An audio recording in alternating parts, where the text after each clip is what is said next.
Now, in the era of smartphones and social media, it's sometimes rather hard to remember a time when we weren't constantly checking our phones. I do remember that time and I want that time back. There are now suggestions that the evolution of the online world has turned us into so-called dopamine junkies. But what are they? Joining us to share his thoughts is performance coach Andrew May. Andrew, good morning. The oldest trick in the book.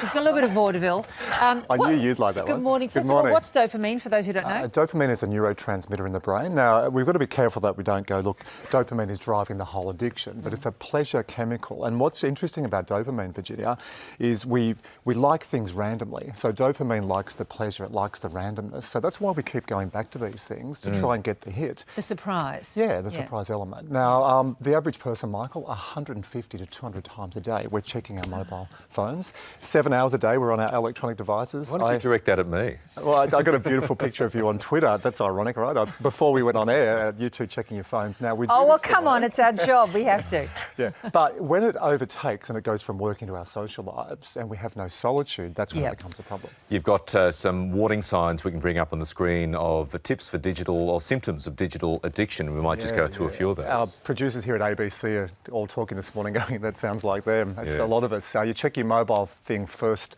thing of the morning when you wake up. Don't have your mobile beside your bed. You toggle from one screen to the next. I'm going to come back to why we do that. Regularly checking while in the bathroom. Never. Absolutely. Do you know anyone who's done that, Virginia? They're at a dinner, they might be bored and would go to the bathroom. You don't even need to go to the bathroom. I know people who have done that in the past.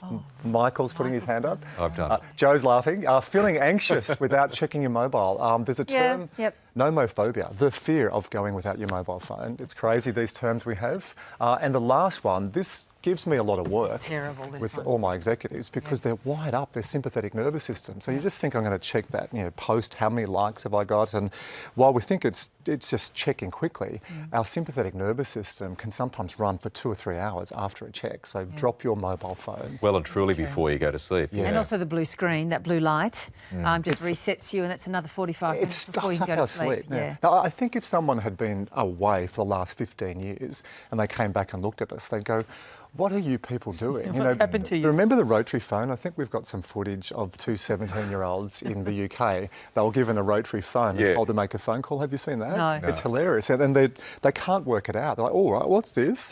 How do you push the button? Yeah. Now, what is that strange object you're holding? Back in 1994, Michael, we had 1 or 2 in trays. So we would have an in tray at work where the mailman or the mail lady would come around and drop our mail. I did a count a couple of weeks ago. I have now 19 inboxes. 19? It's crazy, yeah. On your email? No, the different things on my mobile. If you look at social media apps, and you look at email addresses, and you look at postal, so no wonder we have this overload because we've just got so much stuff coming in. So that was 25 years ago. For people by the age of maybe 30, you might want to explain exactly what that is. It's useful, people. It's a mail tray, It's a colander. You drain your pasta. Pasta? What's that? Well, it would work, whatever comes in the Uber Eats, I think. Before we get to some tips to reduce our addiction to the phones, you mentioned toggling between the screens. I wanted to talk a bit more about that. Why so? So Sean Parker, who is the founding president of Facebook, did a TED Talk in 2017, and he said the goal of Facebook was to exploit human psychology. So they've come out and actually said they had a lot of the people who were designing the slot machines at Vegas. And when you play a poker machine, you pull down the randomness and ding, ding, ding, you get a hit every sort of 15 or 16 goes. They've done similar with the mobile. So if you look at Twitter and Facebook and all the feeds, it's designed by the same people who designed the technology that got us addicted in Las Vegas. It's quite scary, right? So that's one of the reasons we toggle, to get that hit, which we're always after something different. Yeah, totally. So look, how do we, look, I think we know how to detox.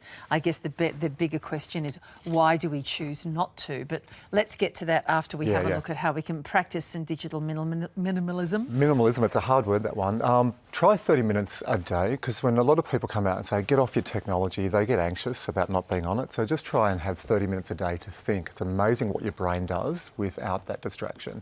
Turn off all the notifications. That's a big one as as It Michael's is. checking. Michael's checking. Yes.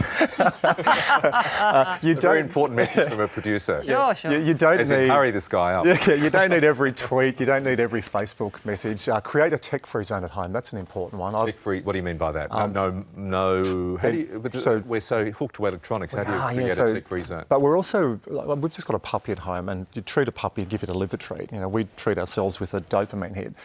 Try and have a few rooms at home where you don't have your technology all the time. So the dinner table is one. You know, Yes. Sit down with your family and eat and talk. Don't check your screen. And I think the bedroom, get your phone out of your bedroom, old school, get an alarm clock. Try a digital detox. Over summer is a good time to do that, or over holidays. And the big one where I get a lot of my leaders and execs to change behaviour is I tell them to look at your kids. And they go home, they look at their kids who are constantly on their mobile phone. Little kids follow big kids. So if you're watching this and you have kids, either in your immediate or extended family, remember role modelling. So before we go, let's try and answer at that question. And maybe you've formed a view after speaking to all the execs that you do. Why do we choose not to?